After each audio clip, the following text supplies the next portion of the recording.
Okay, there we go. Comments will display. It's probably going to be backward, but if you're not from here, you won't notice because I'm just sketching a view of the local mountain range. So I'm not left-handed. Not charcoal today, working with the pencils, by the way. And I'm keeping up with the Discord server and what's being posted. It's an interesting year so far.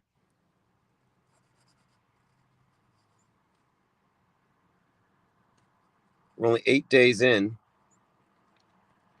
and we've got what looks to be the setup for a winter of love. By the way, is my audio working? I always got to double check that.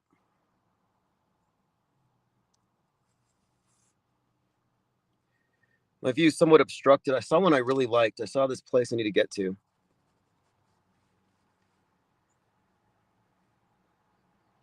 What's up, Thirst?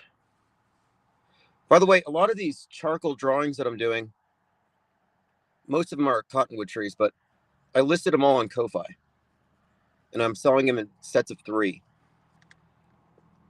And I will be moving beyond these landscapes soon. I did sign up for an art class. They had one option where it was like 3 hours long. I think 3 hours long every Saturday. But I'm doing the one that's 2 days. And the campus I'm at is on the far, far west side of town, where I have a view of the entire city and these mountains. In fact, I finished watching Pluribus, and there was a scene in there where when the main character and her alien girlfriend are looking at the train. And I think I can get to that exact spot. I also had this idea of going around to the different Breaking Bad locations, because they do this Breaking Bad tour where you get on this RV, this simulated mobile meth lab, and you take a tour of Albuquerque, as one does. And all of the major locations from the movie are visited. So I thought maybe I'll just go follow the meth RV, the mobile lab, and do drawings of each of these scenes. And there's one in particular I want to go to. It's the convention center where they have 12-foot tall statues of Walter White and Jesse Pinkman. I mean, there's murals. I'm pretty sure there's a lot of Breaking Bad tats as well. Somehow this character really tapped into something. So copaesthetic, sprightly sprite. I mean, the first season to me is very watchable. The rest of it, I think they're just making money. But because the first season really tells the story, it really goes through the whole character arc of Walter White getting his diagnosis and then going down this dark path. And I was very critical of it first. I'm like, you're a chemistry teacher. You could become a tutor. There's other ways to make money. You don't have to become a drug kingpin.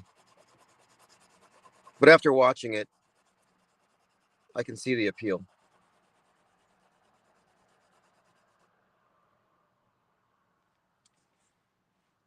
I mean, it was a very selfish and destructive thing to do, of course. But you have to watch it to, can't judge it until you've seen it. The storyline on its own merit. There must be a reason why people identify with it, though. I guess it's just the whole anti-hero thing.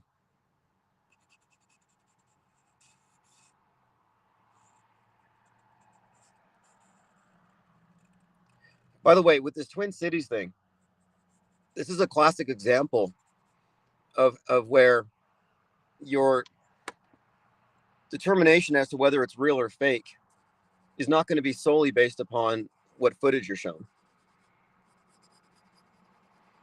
And if you listen to any of the pundits, it doesn't even matter. I mean, in the world stage, they believe whatever they are told, even if it looks fake.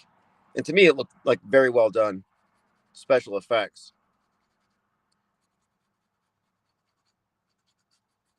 Like action movie special effects, really not outside the realm of Hollywood, especially if you look at the size and scope of the thing.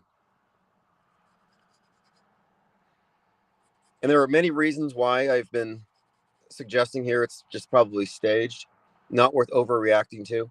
But look at the reaction that it's getting.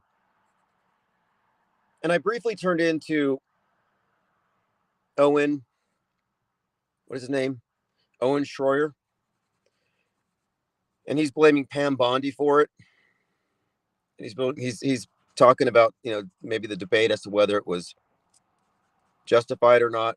You see, they all operate within that universe where these things are assumed to be real. I mean, that's a litmus test. They all fail. They all failed the Charlie Kirk litmus test, but none of them are clued in, or they're operating within the system where they're supposed to bounce off of the official version.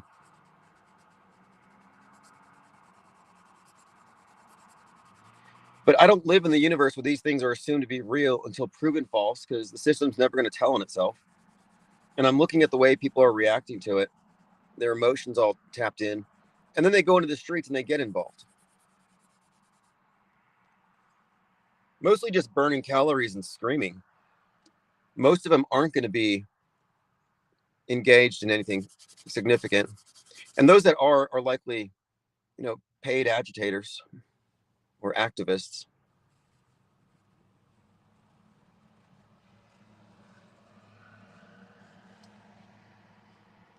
What's up, Linda Curtis? By the way, our Discord is open. Go to ips.monster. It's been very productive in there.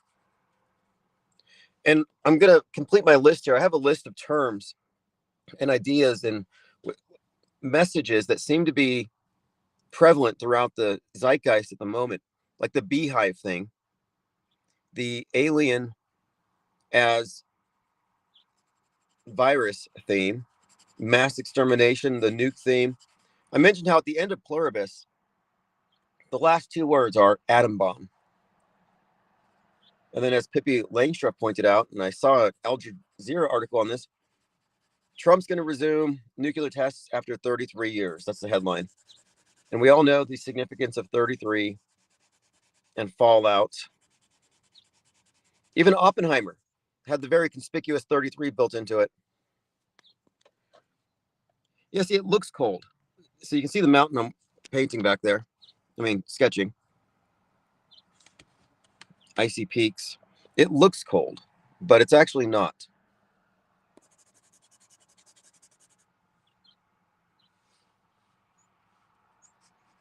So the hive mind has been a recurring theme. That's what Pluribus was about. And then bees. We've been talking about the significance of bees almost all year. And so there's something going on with each of these. So what I want to do is map out, like we used to do a lot of these mind maps. We need to start doing that again. And I've been thinking too, that the reason why we see a lot of these things is because of the symbolic value, that we are being propagated with overt messaging, subtle messaging, covert messaging, and symbolic messaging.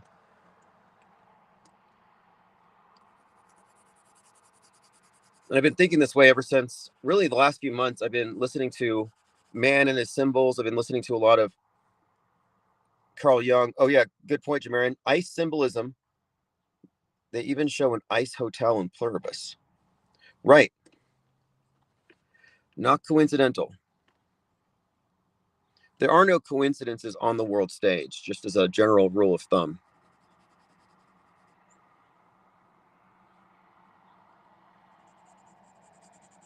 It's like when you read a book or you watch a movie. No scene in there is random. It's all part of a build-up to something. There's a logical progression. And also, we have to point out this Jack Ryan thing went viral right before 1/7. And Jack Ryan is a Tom Clancy character. So got meta-scripter presence. And I brought this up the other day, too, on 1/6. Because, see, now the left has a martyr in Renee Good they have a martyr, Renee Nicole, and Nick has also been a reoccurring name for some reason. But they've got a martyr, and then January 6th, we have the martyr, Ashley Babbitt. And I was pointing out, Ashley Babbitt was wrapped in an American flag when she was shot in the neck, storming the Capitol. And how that's got to have some significance as well. The neck thing was really big.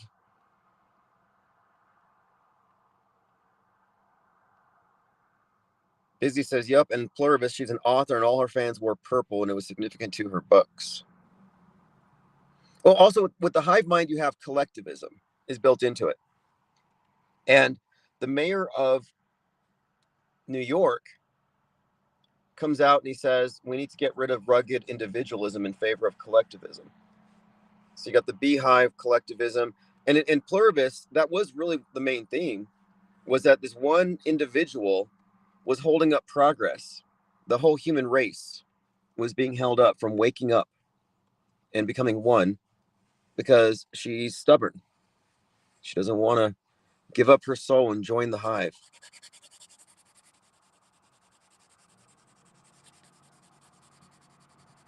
And Naked Gun had a theme, an Elon Musk-like character releasing a mind virus that makes everyone go violent. I mean, for about ever since Musk took over X, I've been talking about Elon Musk, Disease X, and this reoccurring theme of a X-born mind virus that causes mass violence and necessitates a global lockdown of the internet, like a digital pandemic. I've been talking about this Disease X thing ever since monkeypox, and at the same time Musk buying X. Well, that's what Naked Gun has. The Elon Musk character, the guy with the electric cars, literally has a mind virus he releases to make humanity go crazy and kill each other off, while the elite hide in the bunkers and enjoy the best in live entertainment, including Weird Al Yankovic. Well, think about the significance of that. Just like Fallout, the elite, bunkers, hive mind, Civil War, that kind of theme. And the guy who created or directed Civil War is the writer of 28 Days Later, where the chimps are watching violence on TV and catching it and then spreading it like a virus. Because they don't know it's fake, these chimps. The AI is being used to populate humanity in Pluribus due to eventual lack of resources in the future. Yeah, the depopulation theme. Now, in Begonia, you have the same thing. Aliens, hive mind, mass depopulation. It's all in there. And the idea of aliens being indistinguishable from real people, that's also kind of built into it, which ties into a lot of the recent discussions I've heard around aliens. And it might even be the case with this new Steven Spielberg. Someone had mentioned this before, that maybe it insinuates that 1 billion people out of the 8 billion are actually aliens, like they're already here.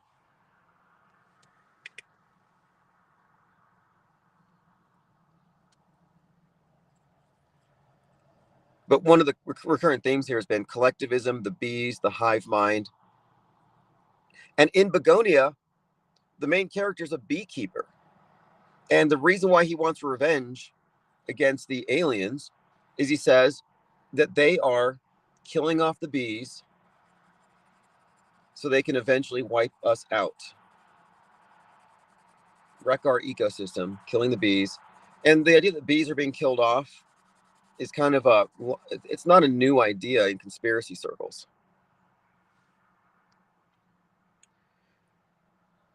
Busy says, I've been watching Better Call Saul, thinking about how that and Breaking Bad shows Mexicans as dangerous hombres and drug dealers, propaganda for Trump. Interesting. Yeah, that is kind of true. Breaking Bad, which is connected to Better Call Saul, and then it has the same actress who's in this new one, Pluribus. They do characterize Albuquerque in a certain way. I mean, I would still suggest that Breaking Bad's more of a documentary than not.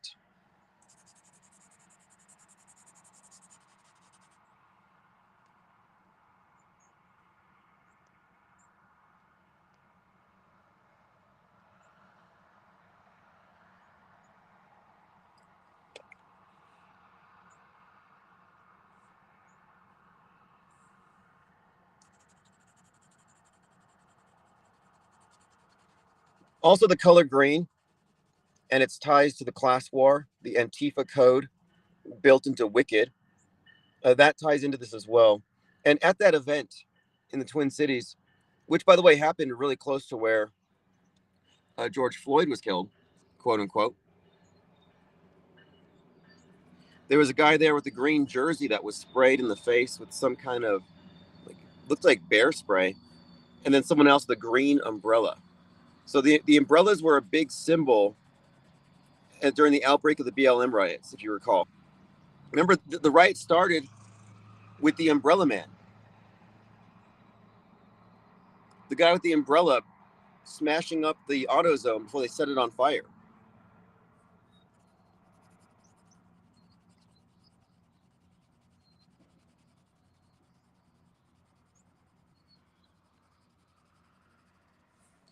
But all of these are symbols. So what I want to do is I want to mind map these specific symbol complexes, like again the rage monkey and all of its occurrences in the last couple of years, the green, the bees, collectivism, and the hive mind alien thing.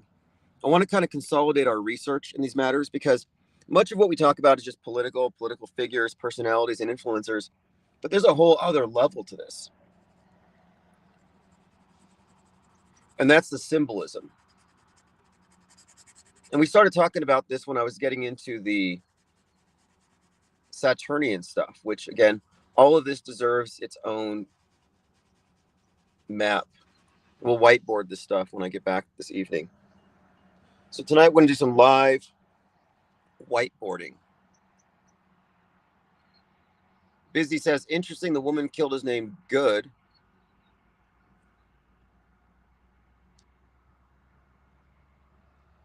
I can't read the rest of your comment. By the way, I want to say thanks to whoever that was that purchased a bunch of memberships. Small screen, so I can't scroll back and read your comments, but these live whiteboards, these whiteboard videos are for members. So it's one of the benefits of having that blue wrench.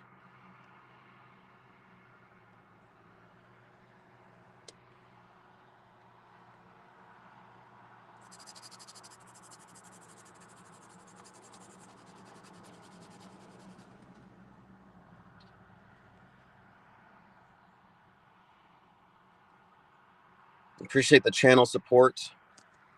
Like I said, I'm planning on resuming the PSYOP trading cards this month if I can.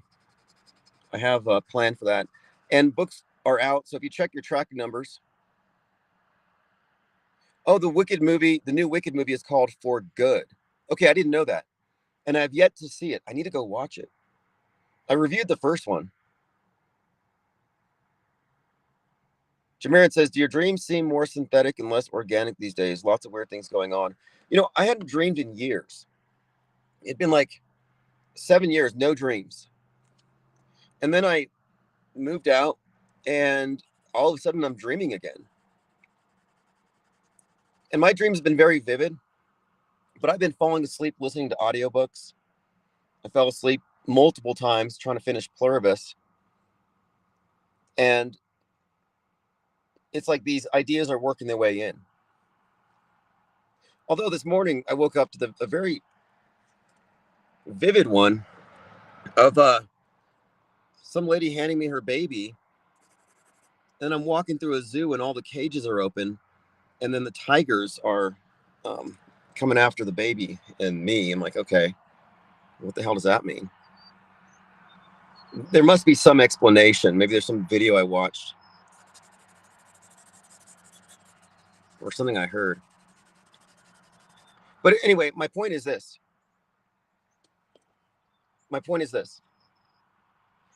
If what I'm listening to when I'm sleeping turns into elaborate stories and gets into my head at that level, then the idea of, you know, like that we're unconscious is kind of fallacious. Like we're always conscious.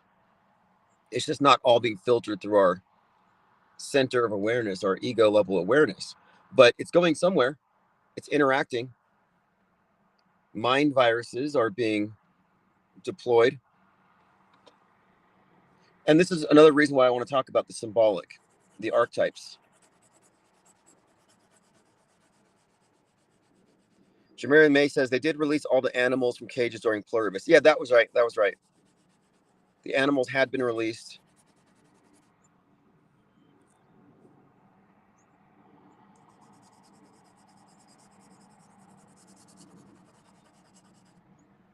Well, my quality of sleep has gone up tremendously. I think I lived in a state of like chronic stress because I tend to pick up what other people are carrying. I used to anyway. I don't know if I still do. I'm trying to be a little more closed off as far as, you get a little too empathetic, too open. We're like antenna.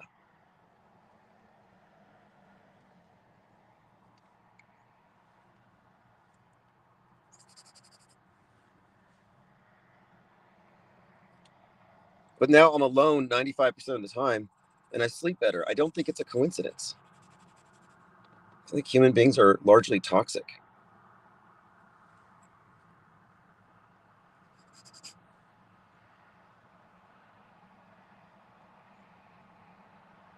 Yeah, who gifted those memberships? Whoever it is, thank you. I don't know who it is, but if you want to comment.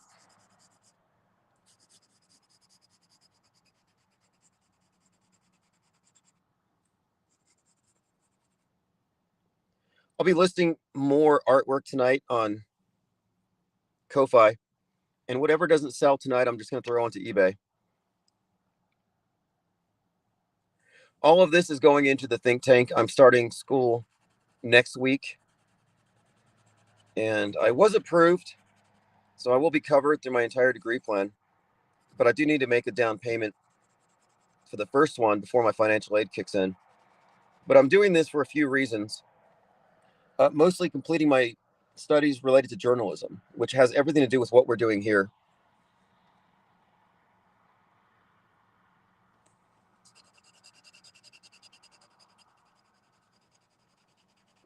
But there's a few other reasons as well, and it's just going to enhance what we're doing here. I'll be on a very regular schedule, and we're probably going to have an afternoon live stream at a set time between classes on Mondays, Wednesdays, and Fridays. Oh, is Big Hair Tsunami again? Nice. Yes, Big Hair Tsunami has been a great supporter of this channel. Appreciate you bringing all the 18-inch titanium blue wrenches. The exact kind of tool we use to beat Dave J into submission.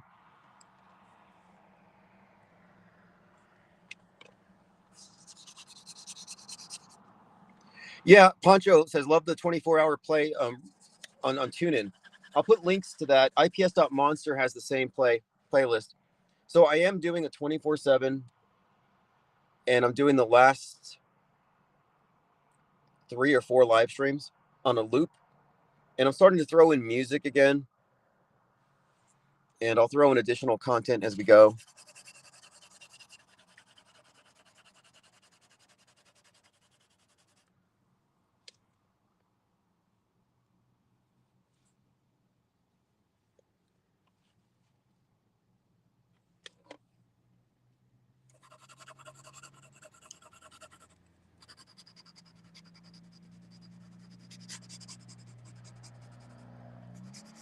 So I'm taking a lot of writing classes.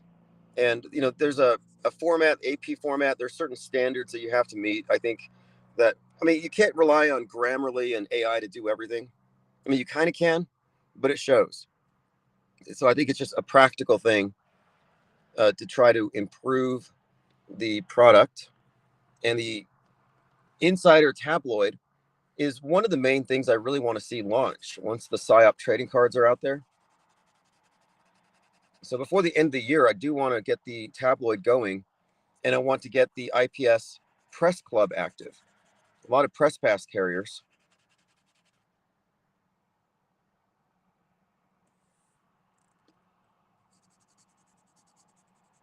And it may be necessary soon.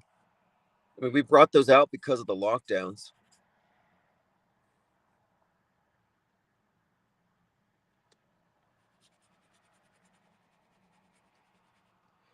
Interesting how they orchestrate chaos abroad and domestically simultaneously.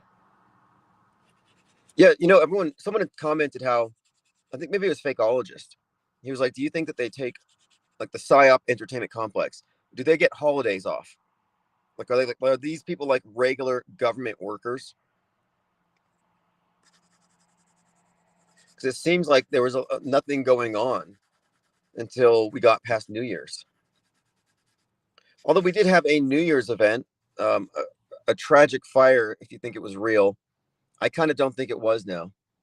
In fact, there was something on Netflix that almost looked like it scene for scene. And we'll get into that as well, because fire was a big theme. The fire. You had the burning cathedral, you had the fireworks, you had the Guy Fawkes mask, the person who started the fire.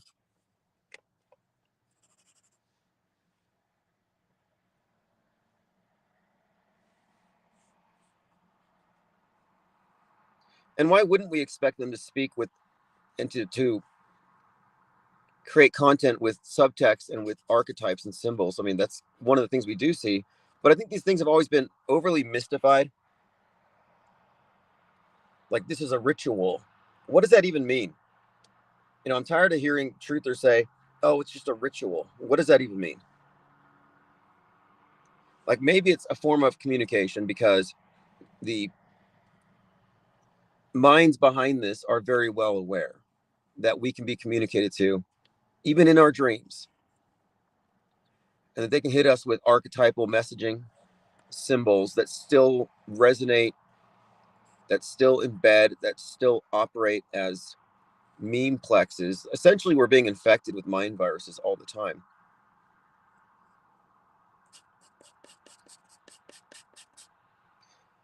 Yeah, Jermaine Mace says fire and ice, two opposing spiritual forces at play. Now, there is something to that because the summer of love, is typified with, well, by fire. If you remember the summer of love, they were burning everything. And now we've got this winter of love encroaching.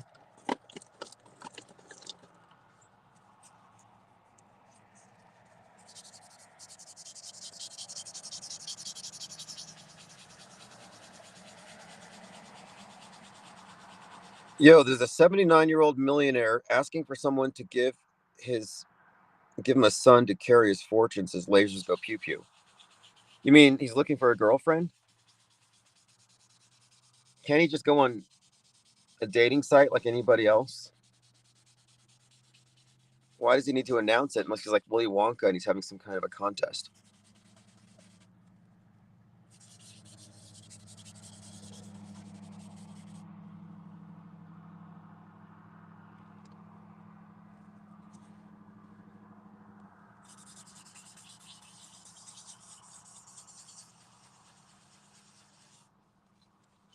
What a bizarre request.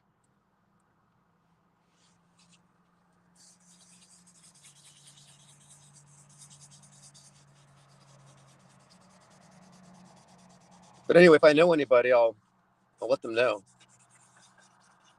Give me some more details. Does he have a Twitter account?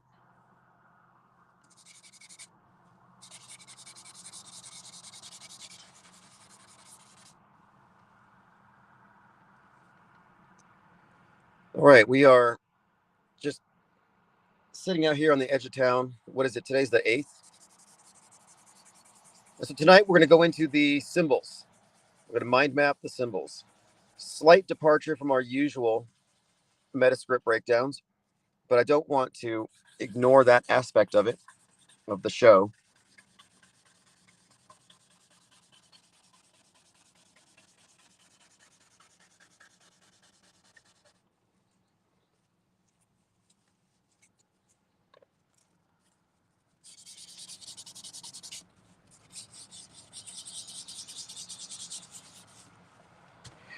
Now, what about there's something else. There was another shooting, another short shooting in Utah. I think it was a Mormon church thing. I'll have to dig into that because sometimes these big psyops just take up all of the space. I feel bad for these underappreciated crisis actors who try to do their best to manipulate us and nobody's even watching.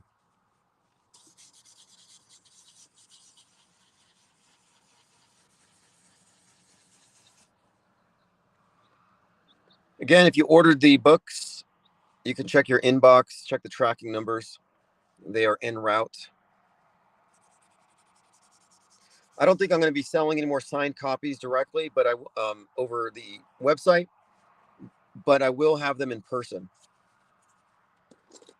And so now we're getting close. We're getting close to the place where I can begin the real promotion.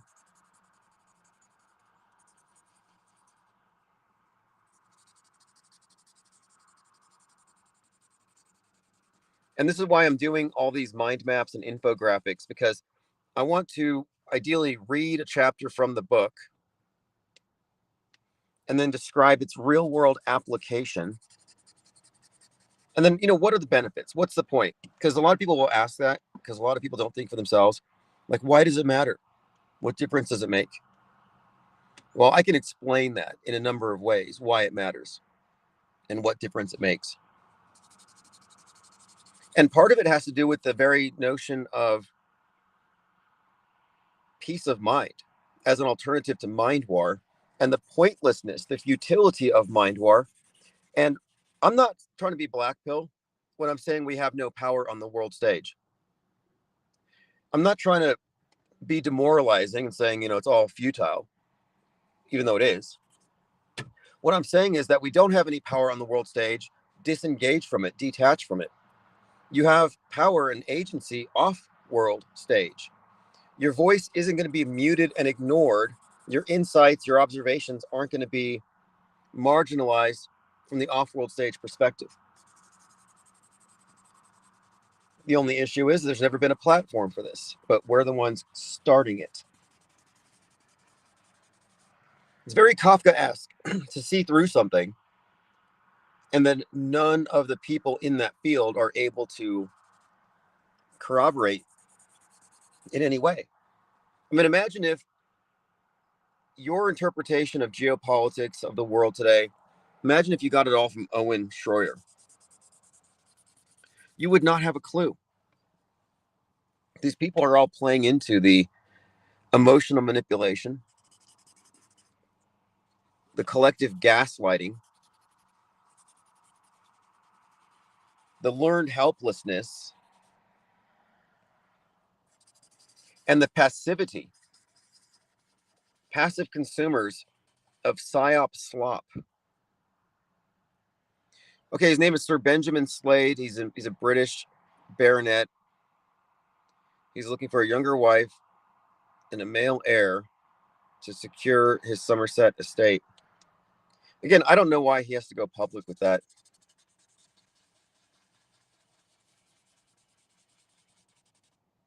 Couldn't he just order one?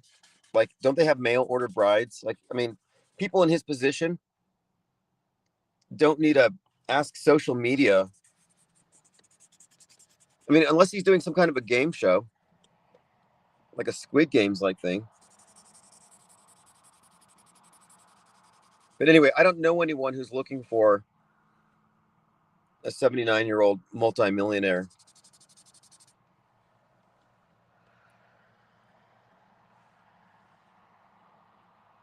He's probably lying.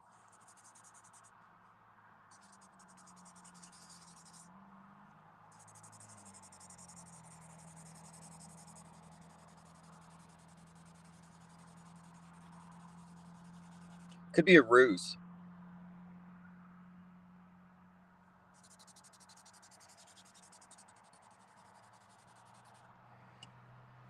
One of the themes in Pluribus is very much Soylent Green like, by the way, because the hive mind is very much like environmentalists. They are very much about preserving nature above man, even though it means that we might have to make some cuts. And this is also such it's a trope. It's like every other science fiction movie is Earth can't handle us. So at some point in the future, we get rid of us, except for a small few. And that's part of this hive thing. And the hive mind and this alien invasion theme has been in many of these movies, even Paradise, which I haven't seen yet. It's all got to do with mass extinction.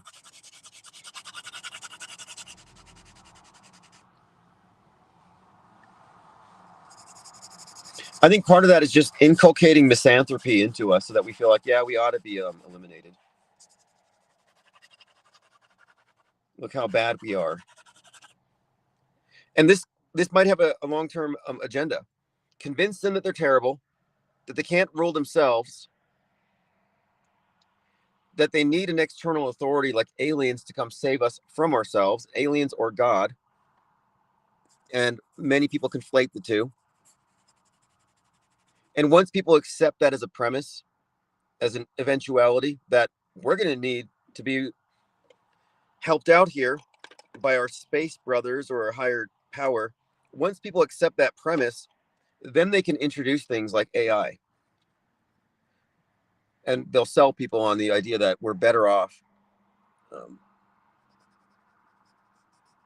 delegating a bit more.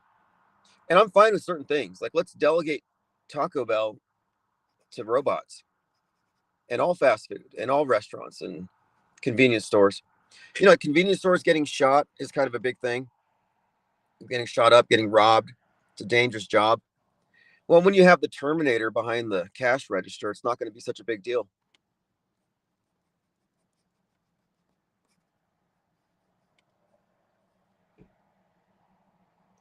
Lickety says they need our loosh since they don't have any. Well, there is something to that. I mean, the term loosh has a funny origin, but it's tied into this old concept of the soul spark, that we are like, we are stars, we are light embedded in matter. We are a spark of divinity, each of us. But the material world is a contrivance, a trap designed to disabuse us of our connection and our understanding of our celestial origins. In other words, they want you to give up your soul and become a strict materialist. And I think that's funny. Because like, I'm not a believer, but I know what I know, and I know enough to not rule out the possibility that we have agency and free will. Like, to me, that's not even a debate. But there are people who are strict materialists who will debate, oh, we don't have free will. Oh no, we're just apes. Like, speak for yourself. Let me hear you say it. Let me hear you call yourself an animal with no free will and agency. Oh, I'm just an animal. I'm just a. It's like, okay, you can identify as such. I don't want to hear you mocking furries.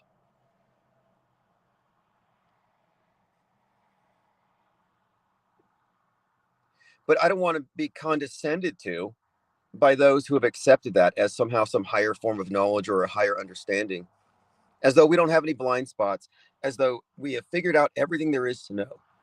Oh, yeah, this is it. We figured it all out. We know all there is to know about the human mind.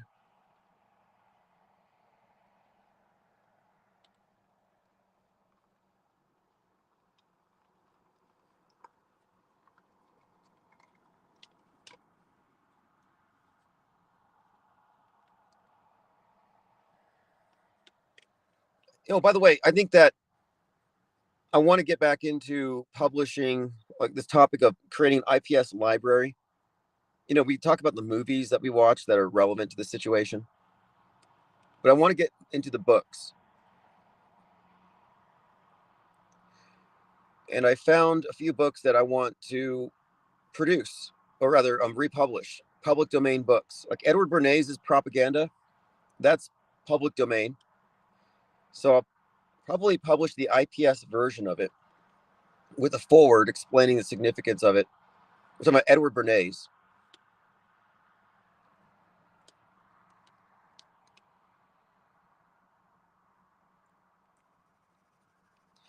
I also want to do a quote book or something. I've been finding some great quotes by people who are, in the matrix, not really necessarily people I follow, but people who've made astute observations. And I found this old quote by Noam Chomsky, of all people, in which he describes how the masses are incapable of being rational, so they're better off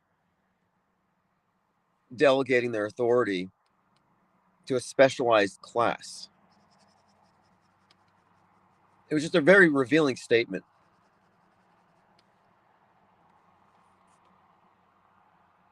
And the people who talk about the masses as though the masses are dumb animals, they obviously don't think of themselves as part of the masses. Like when I hear truthers talk about, oh, those normies, those NPCs, they're just soulless. They can't wake up. I'm like, okay, so you're basically saying that you're awake, right? That you've ascended.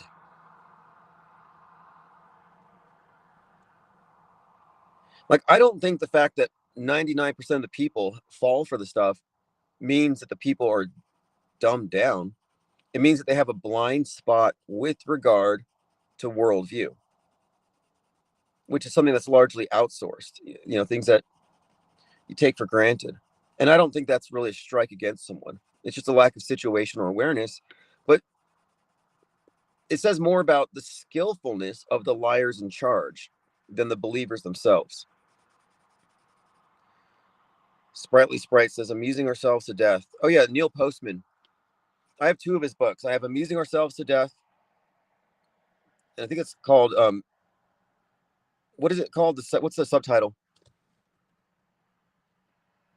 The subtitle has something to do about discourse in the age of mass entertainment. And then the other one is called Conscientious Objectors or Conscientious Objection.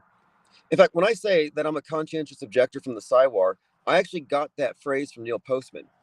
And it's Neil Postman who, in discussing Huxley, coined the phrase sea of irrelevance, which we often use when we talk about the raft atop the sea of irrelevance and everyone else sinking to the bottom, submerged, because you can't be buoyant if you got a pocket full of red pills. The propaganda mules drown.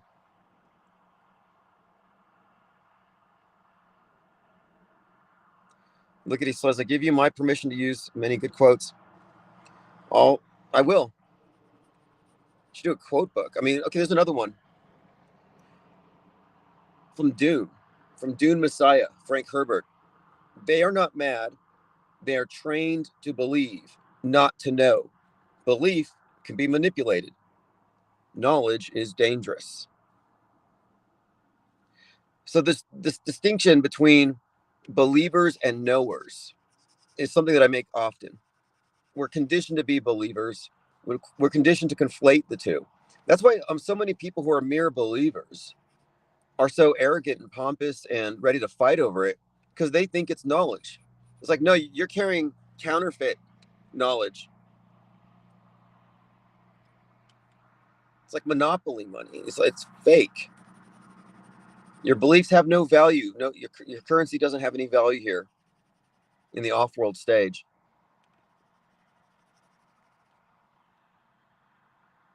Conscious Reality says, I just got done arguing with Globehead about the Earth spinning.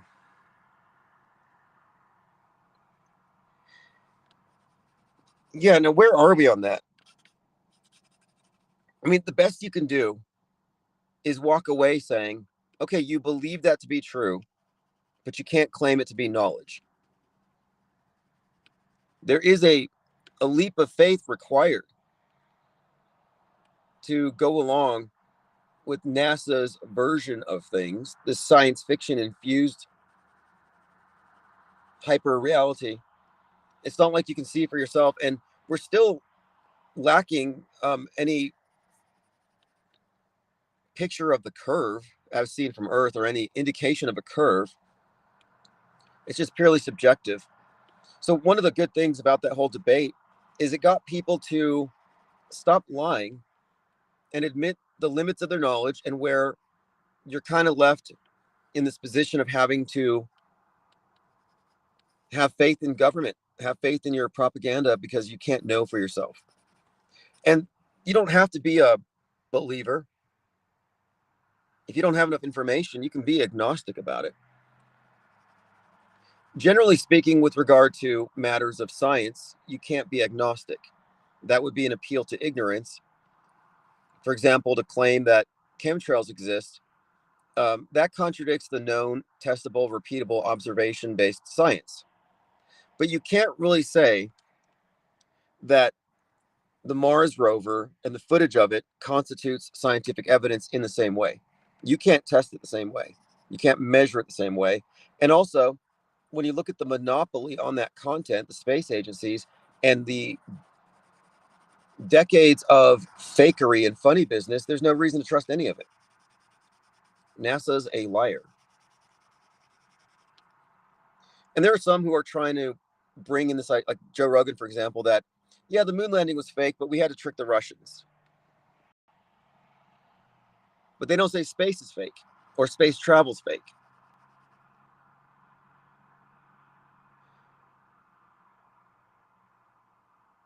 Anonymous says, I don't waste my time arguing with brainwashed globe heads. If I see someone questioning the globe, I will let them know the globe is a lie.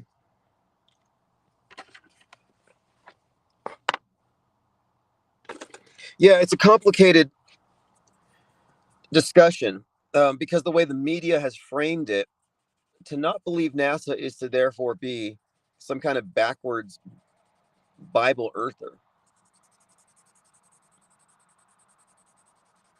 anti-science. And like, no, I'm not anti-science.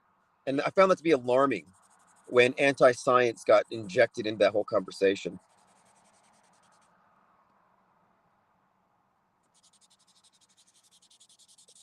But the people who take it for granted, we're talking about worldview, the model, as we're trained to believe it is. The issue with that too is that you're talking about people who believe all the fake news. So what does that tell you? They don't know how much of the news is fake, but we're going to trust their opinions about this. It's all based on what they see on the screen. It's like, deep fakes weren't invented with generative AI. They just used to use more rudimentary special effects.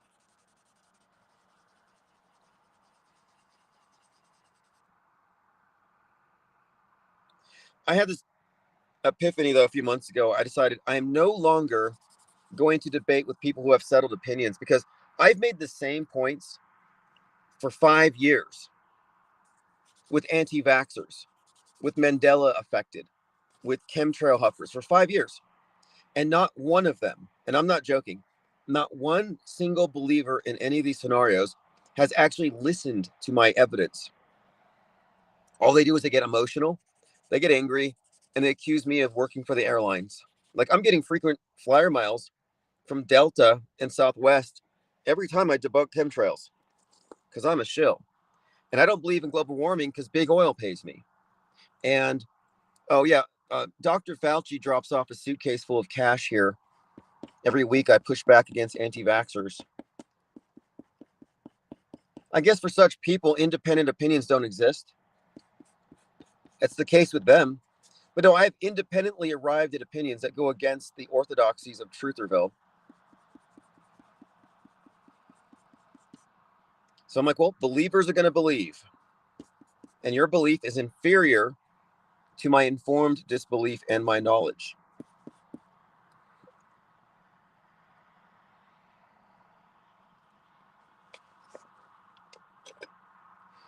I did my best on the debates with some of these characters because to me, it's not about shape. You don't even have to bring up shape.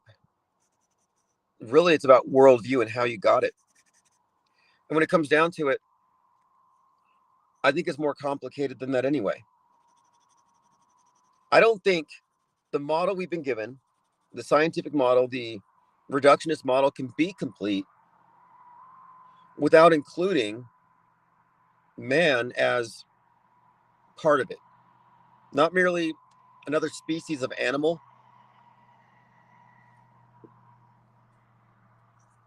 but I think we're more integrated into reality itself. And I don't think reality, the universe, I don't think of it as a static collection of objects floating in space. Rather, it looks that way, it's experienced that way, perhaps. That's how it's being presented, like it's this thing that exists. But I don't believe the universe exists until it's experienced. I think it's a process of coming into being, of information, of light, essentially light condensing into matter as it's being processed by sentient perceivers. And I don't think you can separate the universe from man. I don't think we're latecomers to the scene, accidents of evolution, lucky, and ultimately doomed because we are going to destroy ourselves. And at some point, the sun's going to burn out and we're not going to exist. Like, I don't believe that. I think the universe is actually somehow integrated with us in a way that has to do with the idea of matter being a substrate of mind, of spirit. But I can't prove that. But they can't prove their static model. I mean, without a great deal of, I think, willful ignorance about certain things. Like certain things have just been sidelined or relegated to paranormal or quote spiritual. And one of the reasons I like demystifying things is I think that certain types of information are deliberately obfuscated. And I think a lot of that has to do with the human mind.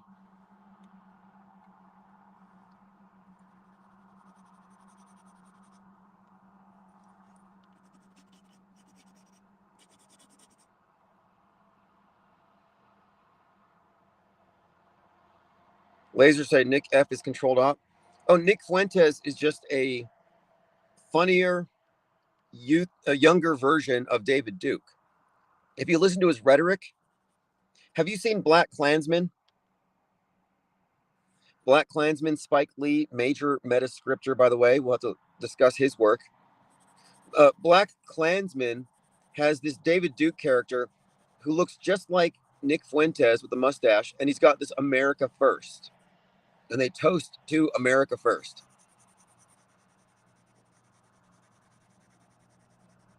Nick Fuentes is a mainstreamer. You know, these doesn't matter if you're alt media, you're not actually anti establishment, but his worldview, his perspective does not dispute the major claims of the mainstream media. Maybe he argues about certain points, but he's not going to say, oh, this was fake. Charlie Kirk's still alive. They mock that stuff.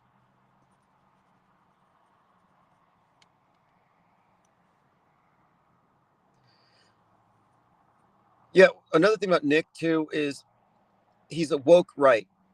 So he believes he's oppressed. So they call themselves Goy. Well, what does that mean? According to the woke right, that is a term that their oppressors use to describe them, although we've never heard it being used really. So they adopt it like their own version of the N word. And so they call themselves Goy. They use that phrase as a reminder that they're being oppressed and that they're less than. And their whole oppression narrative is just pathetic. But woke right politics, the Jew blaming J pillars and all that, I don't have any room for that here either.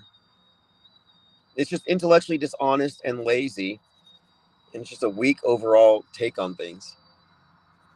Victim consciousness. It's also a hive mind. Like, I'm just a weak little individual. Let me gang up with people who look like me, and let me repeat the slogans they repeat. And hopefully, the tribe will gift me with a trad wife so I can replicate and create more copies of myself so we can compete numerically with these other groups that are being let in by the Jays. I mean, it is just so ridiculous. They're reducing themselves to this idea of like a race war, not in violence necessarily, but like a race to replicate faster than the other tribe. It's very tribal, and it's based on insecurity.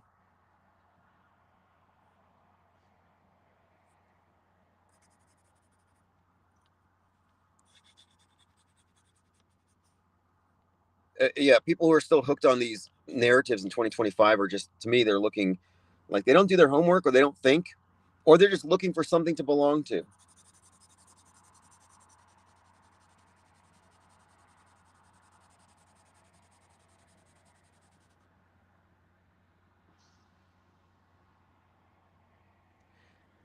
The only thing Fuentes has going for him is that in his delivery he can be funny.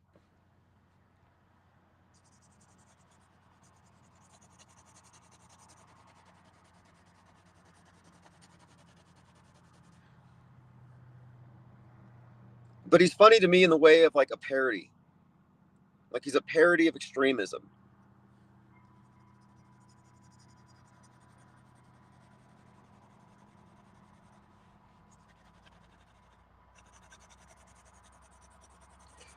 The only reason I study him and others, the reason I need Charlie Kirk is I like to study the representatives of each point of view on the world stage. And so he represents a very specific set of views. I was not surprised at all to find that at America First Fest, he called America the Great Satan. Like he is just, I don't know. I mean, like maybe he's going for shock value, but I'm waiting for Nick Fuentes to start saying death to America. It's like, just say it, Nick, death to America.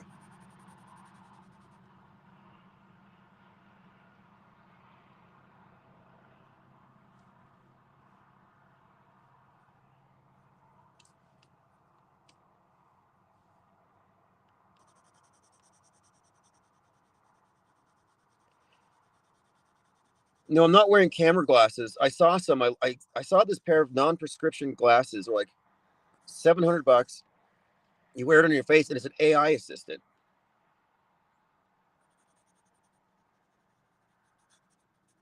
So you're just going around, and it'll basically be. I mean, it'd be useful. You're reading or something, and you want to define a word, or you want to know if something's real or fake. I mean, it's just this. You're basically a cyborg at that point.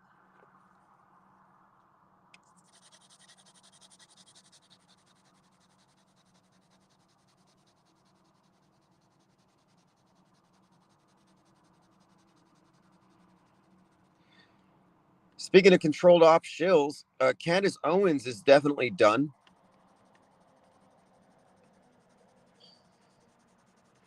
I don't know if they're going to get away with it. I guess they will. Daily Wire has her old podcast Twitter feed, and they're using it to troll her. And it looks like interference, torturous interference. It looks like you could consider it to be something of a case for defamation or even infringement, copyright infringement, the right of publicity. It's the type of stuff that my stalker used to do to me. And if you're creating a confusing to bystanders, some confusion about the authenticity of it by design, they might have crossed the line. But there's no way Candace Owens is going to sue Ben Shapiro for infringement or slander or libel when she's being sued for hundreds of millions of dollars by the wife of the president of France. And I believe she just got a big win against 8 of her online stalkers.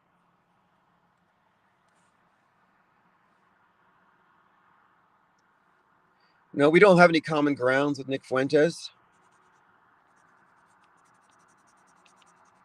He's just a crisis actor. And is he really even that funny?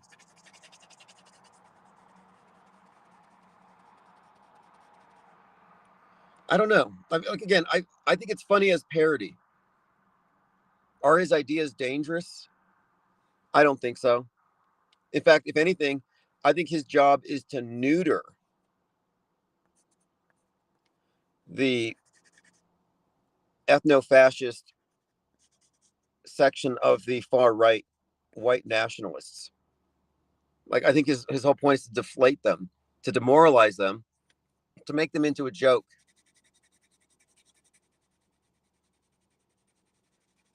The only people allowed to say these really incendiary things are often the people who have no credibility. Like they have, you know, this like it's tokenism in a lot of ways. But I see other elements of it, like the fact that the leader of the new neo Nazis is half Mexican. Like his own followers hate him for it. So that's not much of a leader. You can't really build on that. And then they had a Klansman come out spewing all kinds of anti-Semitic rhetoric, and it turns out, Kanye West, the Black Klansman thing, which he started that. If you look into Kanye West, there's a lot between him and Candace Owens. It starts with White Lives Matter. It goes back years. So if you follow them too, and then Candace Owens' husband and how he was CEO of Parler, you can see that these are political agitators. And it seems like they choose individuals to carry the messages who aren't credible. Yeah, Nick Fuentes isn't comedy club funny. He's just kind of riffing off things. His delivery is kind of funny. I think it's funny. Maybe it's just the way he waves his hands when he talks.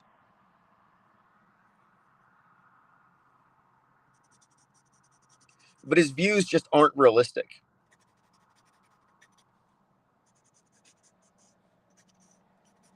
I mean, his opinions are all wrong and ugly. His rhetoric is pretty bad. But I don't get the sense that he's serious. Like, that's what I'm saying. I don't think he's serious.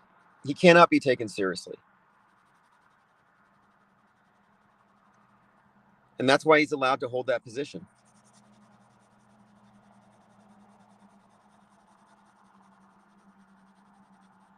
I'm still on 2B. It gets a lot darker.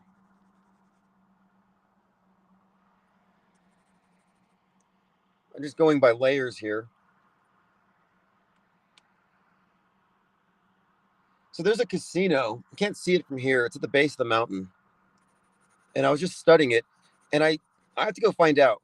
But I think that the architect designed it to look like the mountain peaks behind it. Like, I think it follows the shape of the Sandia crest.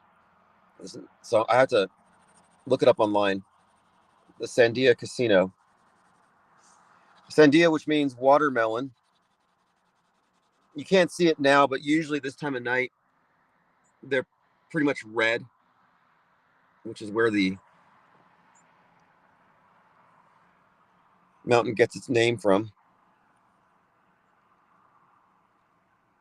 Dr. Back Ashworth says, I remember years ago, Owen Benjamin played a clip of Fuentes claiming he's a trans. Yeah, that's right. Well, the same has been said for Owen Benjamin as well.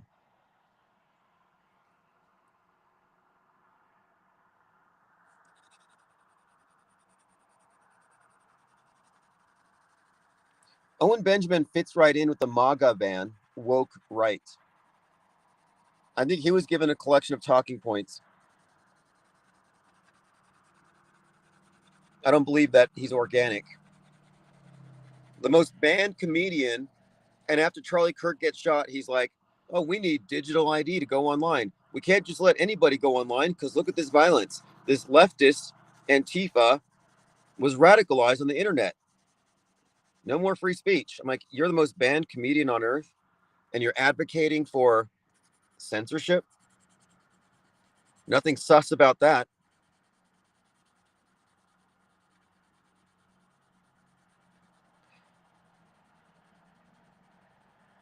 But I think that Owen Benjamin's beef with Nick Fuentes stems from the fact that Nick Fuentes is objectively funnier. Owen Benjamin's a so-called comedian, but why does Fuentes get all the laughs? Why does he get all the attention when they're saying the same basic points, the same woke right talking points?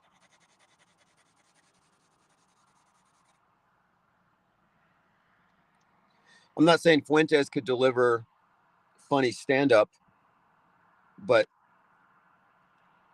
I don't know if Owen can either. I haven't seen it. And it's not a dig. Like, I do watch comedy. A lot of it's redundant, I've noticed. Anonymous says, what is it with all these comedians into politics and Trutherville? See, that's a very good question. And we've noticed this for some time. Joe Rogan, Eddie Bravo, Owen Benjamin, Matt Hyde. There's a lot of these right-wing comedians who are into conspiracies. What is with that? Well, I think comedians are in a unique position. Comedians are able to float ideas out there that go beyond the acceptable discourse and get these reactions and maybe even diffuse them. They're perfect disinformation agents, that's for sure. But it has been a tactic. There has been this thing conflating right wing conspiracy theory with comedians who aren't all that funny. And I think they're part of a gatekeeping operation.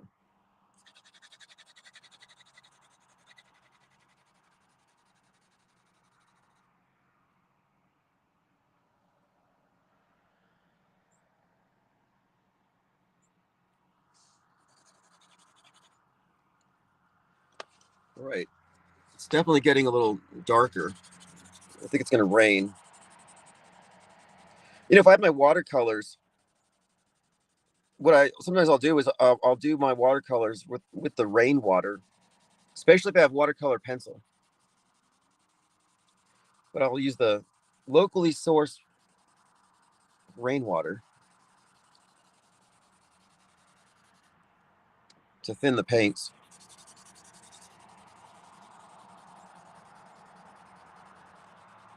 Dr.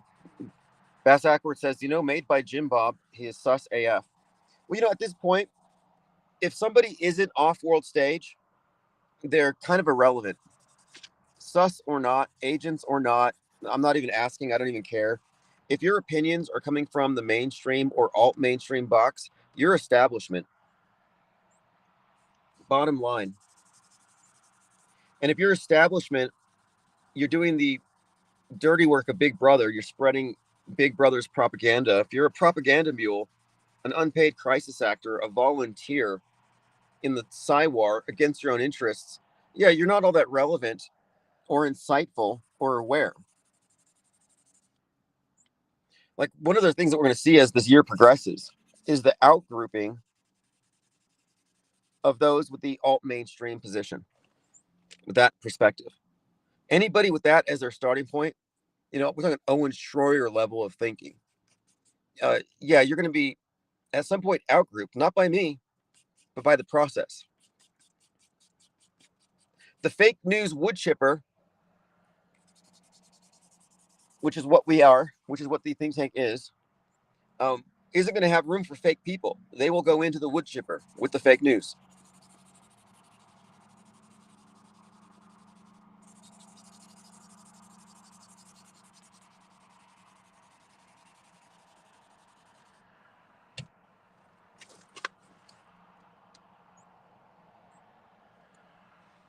But there's like a grace period that we've given here.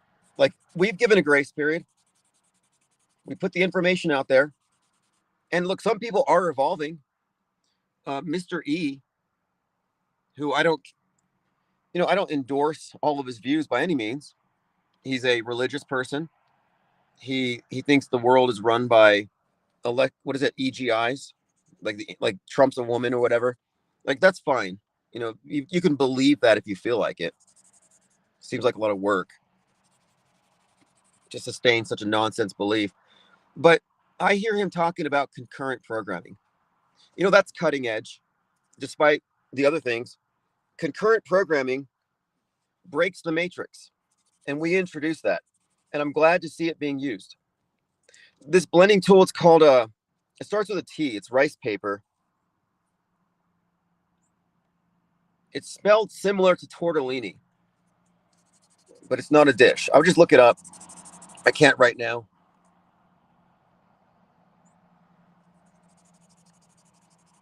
I also have these water soluble graphite pencils that I should be using, where you draw and then you use the paintbrush and water to thin it out. Yeah, Mr. E's funny. His music's funny. I mean, honestly I like his channel. And one other thing the only reason I even notice him is that I've been saying for a couple of years that I don't respect transvestigators that won't put their face on the screen. because they make these ridiculous claims. And if you're going to make ridiculous claims based on how other people look, I want to see your face to make sure that you're not, one of them. And I don't think it's a coincidence, or maybe it is. Maybe it's just maybe he just did it on his own. But he started putting his face on camera. I'm like, okay, at least he's owning what he's putting out there. It's about accountability. I don't respect anonymous people, like anonymous truthers. Like, that's a contradiction to me. Why are you acting like a snake in the grass? What do you got to hide? So I appreciate the taking of accountability for his bad ideas by putting his face out there, because it shows that he's real, even if he's wrong. How do we know he's not FTM? Well, we technically don't. I haven't gone through the process. I don't know any. I think fakeologists could do an investigation on him. Is he a investigator? You just need to use a transparent skull. There's some one universal skull, and if his eyes don't line up, he's a woman. That's how it works. Or you can look at his finger lengths. I don't know the science on it, but I think they said if your ring finger is longer than your index finger, you're a dude.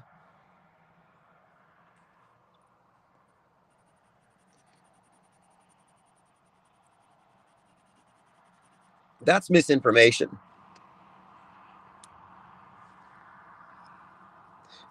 And Begonia kind of hints at it.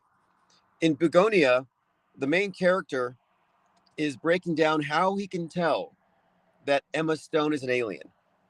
He's like, oh, you can tell she's an alien. Look at the spacing of the hair on her head. Look at the hair follicles. And now look at her jaw to forehead ratio. So she's unconscious, and he's breaking down for his friend how you can discern an alien from a real person. And he sounds just like a transvestigator. I'm like, okay, that's got to be a dig. And I know it's a dig.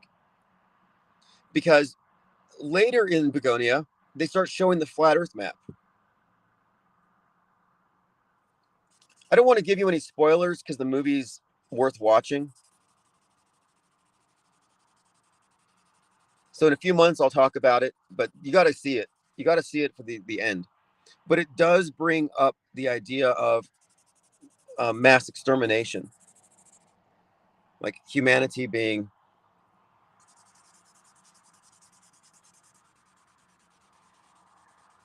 I guess, what was that environmentalist movement? Extinction Holocaust.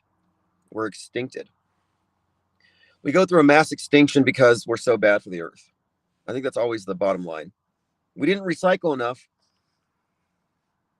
If we don't recycle enough, if we don't meet our recycling goals and reduce our carbon footprint enough by 2030, the aliens are going to eliminate us. How similar is that to if we don't change our wicked ways, God's going to flood the earth? Now just replace God with Gaia. Replace wickedness with pollution, and then replace the ark with bunkers. You see the same story? We're living in a myth.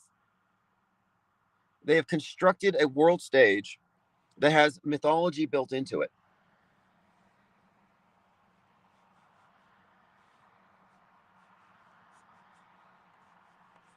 There are people who literally believe that Noah's Ark was not a myth, and they still want to worship that creator.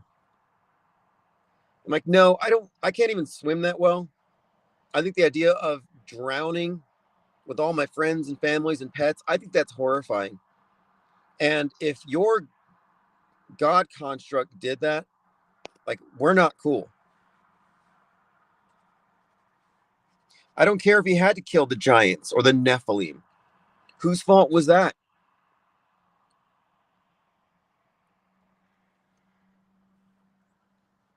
Take some responsibility for yourself.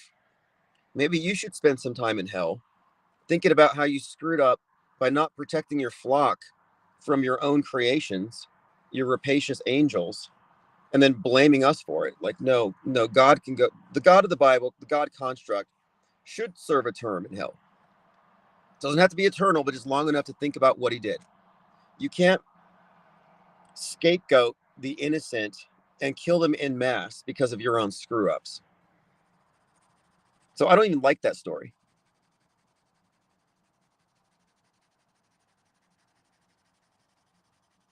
Speaking of myths, I was thinking about how, okay, you got Adam and Eve is the first woman, and she brings knowledge of good and evil, causes man to fall, and then we have to live in this world of chaos because we've been kicked out of Eden. But you see, it starts with a woman.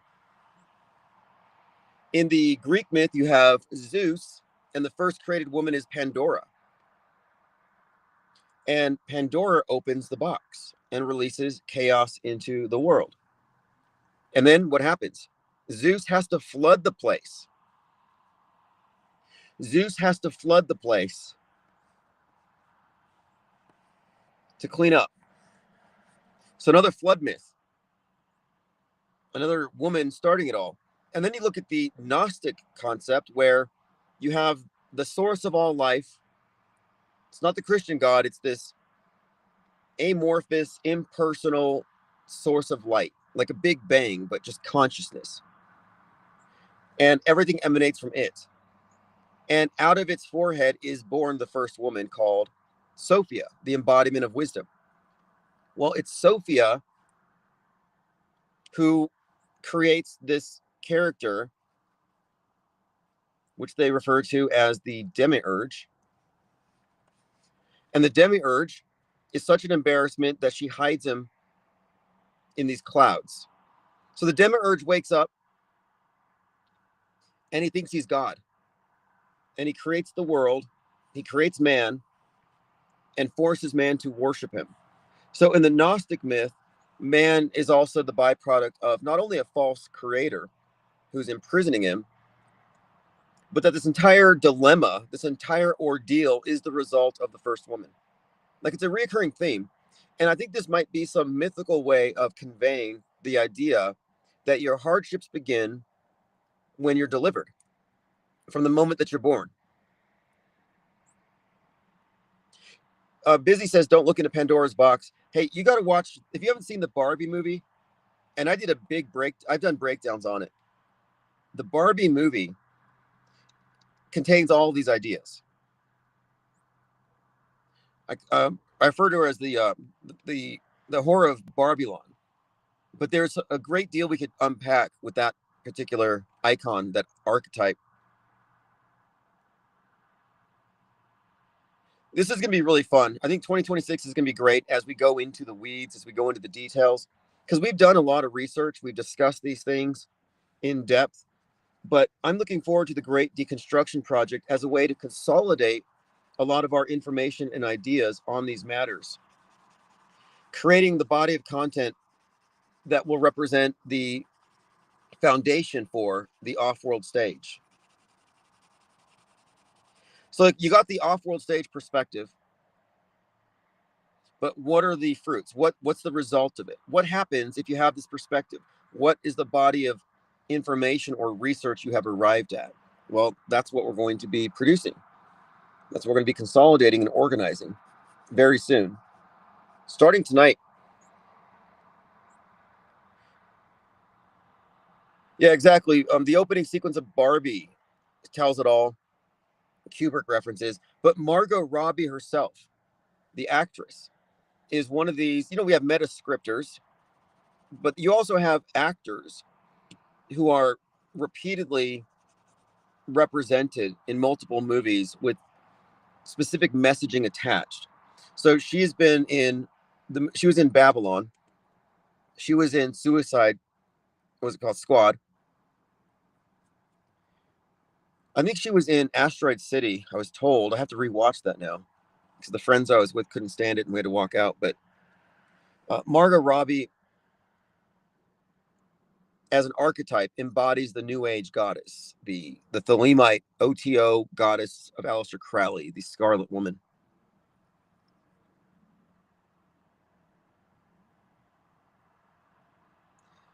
Nothing Major says, sorry, I'm very Islamophobic. I'm from Oldham, England. Hello, everyone.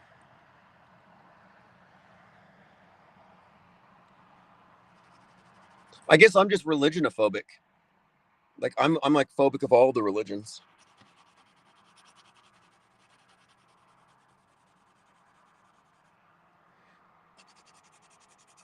What is it called if you're scared of God? Deophobic? Not that I'm scared of God. I mean, I am, and I'm not even anti-religion. I'm just non-religious. I come here as an alien anthropologist. My agenda here is truth, is discernment, is the delineation between real and fake. My purpose here is like an alien anthropologist. It's observation, observations, and the building of a model to explain what we're experiencing, what we're saying, filling in the blanks, and then acknowledging the false explanations as such.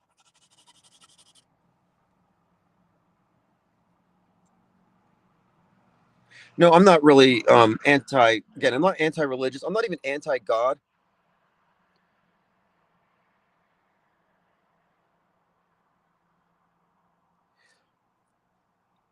I'm just open-minded. And when you talk about these things, you get pushback. All right. Well, it looks like our audio is kind of cutting out. It's also getting dark here. I'll have to finish this one when I get back. But the only religion that you need to be concerned about today, forget about Islam or whatever religion scares you. The religion that should scare you